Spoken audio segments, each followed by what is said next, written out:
The year was 1932.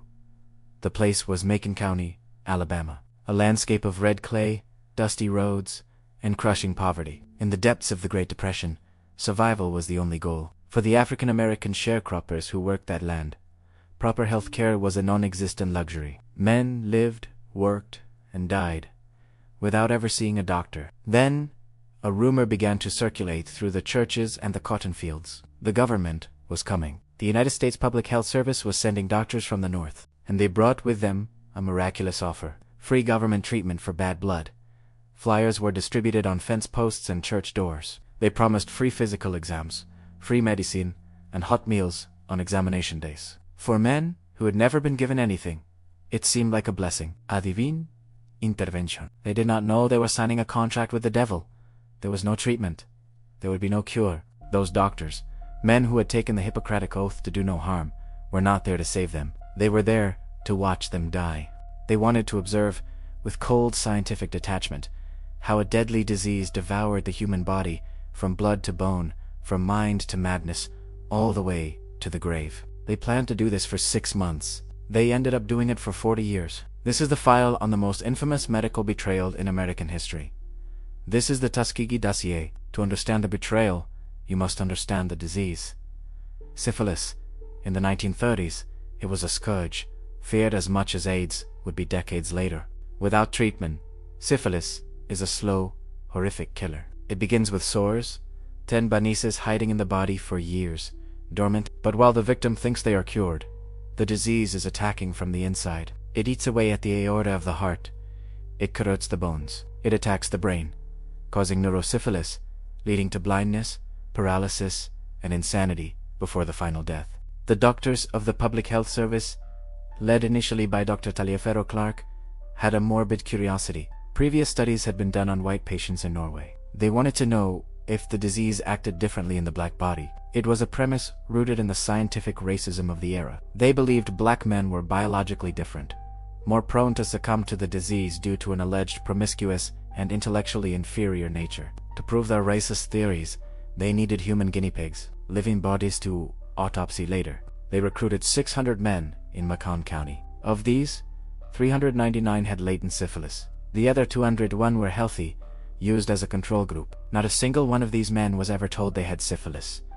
The word was never spoken. The doctors used the colloquial term bad blood, a vague phrase that could mean anything from anemia to fatigue or indigestion. The doctors told the men they were being treated. This was the fundamental lie. In reality, the medicine they received were placebos. Pink aspirin pills, iron tonics, cheap vitamins. Things that made the men feel cared for, but did absolutely nothing to stop the deadly bacteria in their blood. But the cruelest part of the study was what they called the special injections, to study the progression of the disease. The doctors needed samples of spinal fluid. It is a painful and dangerous procedure, where a long needle is inserted into the spinal column. No one would volunteer for this without reason. So, the doctors lied again. They sent official letters, on government stationery, with a tone of urgency. Last chance for special free treatment.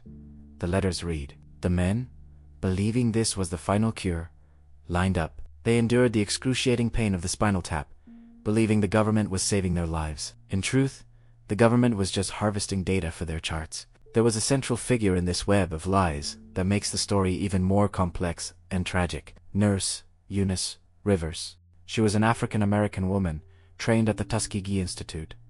To the men of the study, she wasn't a distant scientist. She was Nurse Rivers. She was from the community. She spoke their language. She drove the government station wagon, picked them up from their porches, asked about their families, sat by their bedsides. She was the face of trust, and yet she was the linchpin of the machine.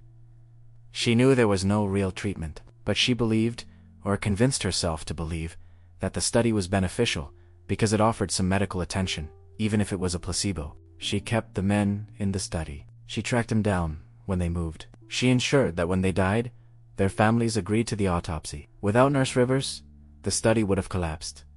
The 1930s passed. The men began to sicken. Blindness, heart trouble, madness. Some died. The doctors of the Public Health Service observed, took notes, and published papers in prestigious medical journals. The medical community read these articles. No one raised a red flag. No one said, stop. It was accepted science. But the true evil of the study revealed itself in the 1940s. In 1947, science discovered the real miracle.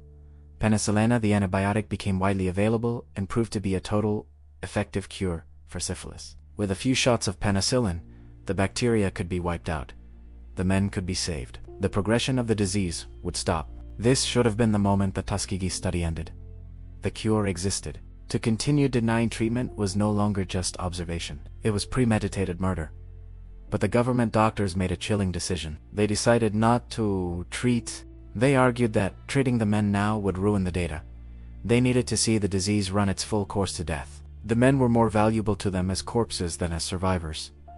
They didn't just deny the penicillin, they actively prevented the men from getting it elsewhere. When World War II began, many of the men in the study were drafted. In their induction exams, military doctors discovered the syphilis and ordered the men to be treated with penicillin so they could serve.